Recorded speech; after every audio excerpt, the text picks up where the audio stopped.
Болытларны барлыкка китерә торган җилләр. Гади кисәкчекләрнең күзгә күренми торганыннан алып, галәмдәге шиксез галактикаларга кадәр барысының да киләчәге билгеләнгән. Безгә мәгънәсез һәм файдасыз булып күренергә мөмкин булган иң кечкенә кисәкчек тә чынлыкта безнең дөнья дип аталган бер бөтеннең алыштыргысыз элементы булып тора. Чылбырларның берсендәге өзеклек үз артыннан кире кайтмаслык иң начар нәтиҗәләргә китерергә мөмкин. Белгәнебезчә, барлык чәчәкле үсемлекләр серкәләнүгә мохтаҗ. Бу тереклек өчен мөһим процесс. Димәк, нәсел һәм үсемлекләрнең үрчүе җирдәге бөтен тереклекнең дәвамы. Монда җил бик зур роль уйный. Биологиянең мәктәп курсыннан безгә билгеле булганча, җил ярдәмендә серкәләнү. Җил серкәләрне алып, һава агымы белән башка үсемлекләргә күчергәч була. Мондый серкәләндерү ысулы табигатьтә киң таралган. Агачларның һәм үсемлекләрнең күпчелеге, алай гына да түгел, анимофил үсемлекләр җил ярдәмендә генә серкәләнә. Ләкин җил үсемлекләрне генә түгел, яңгыр болытларында барлыкка китерүдә катнаша. Әйе, гаҗәпләнмәгез. Яңгырлар барлыкка килүдә нәкъ менә җил мөһим роль уйный. Ләкин әйдәгез башта сезнең белән изге Коръәнгә мөрәҗәгать итик. Әл-Хиҗр сүрәсенең 22-нче аятында түбәндәге юллар бар. Без җилләрне, яңгыр белән тулган болытларны куалап йөртүче итеп җибәрдек. Шуннан соң күктән су иңдердек һәм сезгә аны эчердек. Сез исә аңа ирешергә көче җиткән кешеләр түгелсез. Карашыбызны күккә төбәп, без җилнең күк йөзендәге болытларны куын күзәтә алабыз. Кешелек дөньясы барлыкка килгәннән бирле, җир шарында яшәү дәвамында бу күренешне күзәткән. Кешеләр фикеренчә, шул исәптән галимнәр дә бу җил һәм яңгырның бердән-бер үзара бәйләнеше дип фаразлый. Ләкин фәнни тәҗрибәләргә һәм тикшеренүләргә таянып, җилнең бөтенләй башка функциясын билгеләгәннәр. Ягъни яңгыр болытларын барлыкка китерү процессын. Җылы дип тә аталучы түбән болытлар 10 микронга кадәрге зурлыктагы миллиметрның йөзенчелеше тамчылардан гыйбарәт.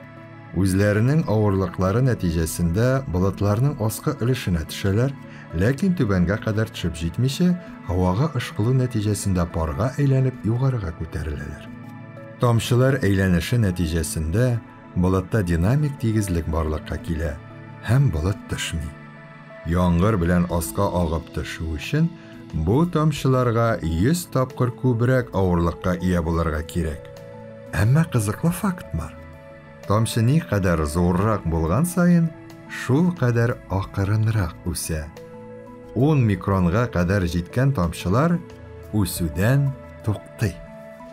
Яңгыр әлеге тамчылар нәтиҗәсендә генә яуса, тамчылар тыгызлык исәбенә үссә һәм үз авырлыклары белән генә җиргә төшә башласа, бер болыт җир өстендә атналар буе эленеп торыр иде. Чынлап та, болыт пәйда булгач, ява башлаганчы 1 сәгать ярым, а тропик поездда исә 20 минут чамасы вакыт үтә. Элек болытлардагы тамчылар бергә кушылып, явым-төшем рәвешендә ява дип санала иде.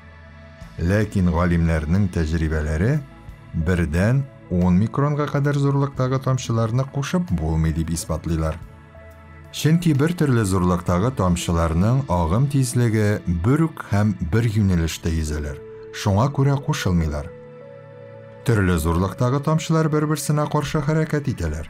Кечкенәләре исә һәр вакыт зурысын агып узалар.